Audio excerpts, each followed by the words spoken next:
I've read the version of your meeting Ed in his book. What really happened? That was exaggerated. Actually, Rennie was holding us both up, and I did not kiss Odetta's hem. It was Ed who kissed her hem. And then we tried to invite Odetta up to Taos. It was Christmas time, and her business manager came screaming over and nixed the whole thing. Ed tends to exaggerate. Well, after that, was that really the first meeting that you two had? We had met briefly at the university before that, but not seriously. That was the first serious meeting. And we exchanged insults and lies, and then went back to Taos. How did your friendship develop after that? Well, Ed at that time was editor of the El Crepúsculo, the old Taos paper. And we became very involved with the paper. My wife in the future, she was my girlfriend and was one of the editors.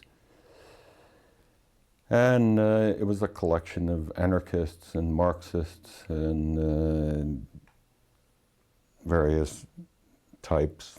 Frank Waters worked there. Abbey did. Creeley was in and out. But there were these immense fights, these constant fights among the different factions on the paper, the traditionalists, the Marxists, the anarchists. And so it finally boiled over, and the conservatives in town, the American Legion and the Birch Society, drove them all out. Taos in those days was a very different place. It was still a traditional community. There were still some fairly serious writers, painters. The late 50s and 60s, there was a lot going on there. Quite a few people from Black Mountain, when it collapsed, moved up to Taos. It was the time of the communes. And yet the native population was comfortable with it. It was before the great influx of wealth and of Texas millionaires. So it was still a community. And the paper was started by Padre Martinez in 1848 and survived right up until the Vietnam era. It was a formative period for all of us, for everyone in that period. It was a time of explosive energy. Kesey and Kerouac and Neil Cassidy and Creeley and San Francisco and Taos and traveling and on the road, hitchhiking and riding the rails. We thought we had the world by its balls at that time. I mean, we thought we could remake the world after World War II. We soon realized how wrong we were, but it was an exciting period. But Ed was the last of his breed, the breed of Twain and Melville and that iconoclastic breed of essentially Western Americans, the humor, the irony. I don't know whether this country can produce any more of those. These two spirals meeting up on the top there. He could not tolerate fools, and he expressed that anger at fools, whatever aspect of foolishness.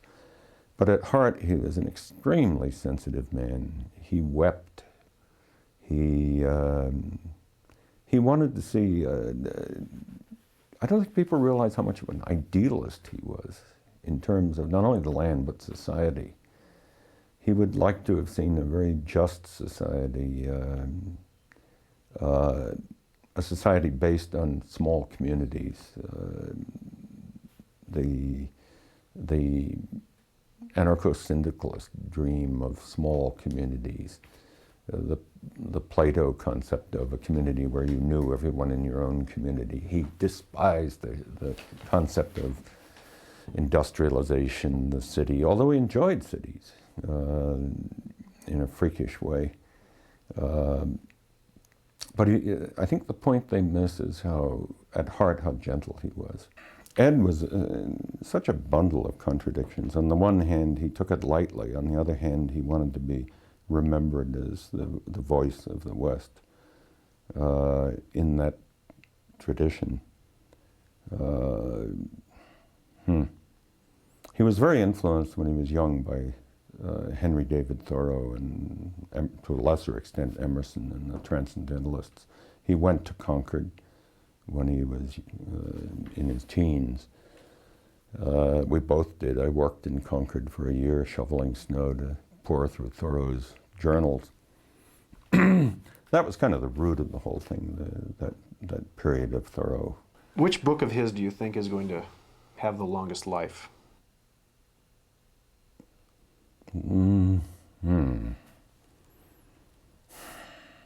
The essays, Desert Solitaire. They're timeless. They're timeless. I think they're timeless. He mentioned that he didn't much care for Desert Solitaire anymore. It wasn't his favorite, I guess. No, but he wasn't a very good critic of his own work. But then the essays were as important. Cactus Country, Down the River, Abbey's Road, they were sublime. No one in Western American literature has come near him, I don't think. Joy, O goddess, fair immortal, daughter of Elysium. And then we collapsed in the middle of Canyon Road, midwinter, ice. And of all people in the whole of Santa Fe, down the road in this little Porsche comes Dr. Rudolph Kiva, who was the shrink for both my ex-wife and Ed's. And he almost creamed us. He skidded to a halt within a foot of our heads. And he got out of the car and he looked down and he said, "You are Schwein." He was German from Vienna, Austria. Schwein, Schwein.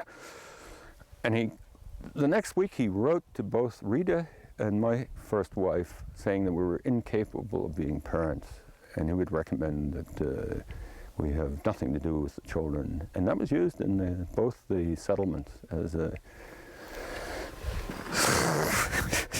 So Ed lost Josh and Aaron and I lost my kids. And we lost everything, house, kids, dog.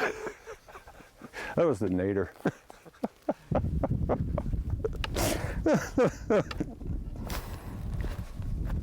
In my own work, I trace it back to the German Expressionists and Van Gogh and Gauguin, the Expressionist period.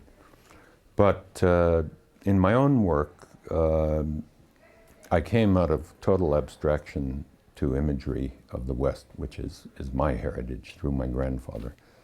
And so I use the techniques of expressionism, of abstract expressionism, but my motif is the West. And as it, I think, became in Ed's literature and Stegner's and in the work of Diebenkorn and others who related to the West. And the land is wilderness is the sense. I think Ed described my work as looking out a window on an internal landscape. And that's it. The land is the basis for it, and wilderness.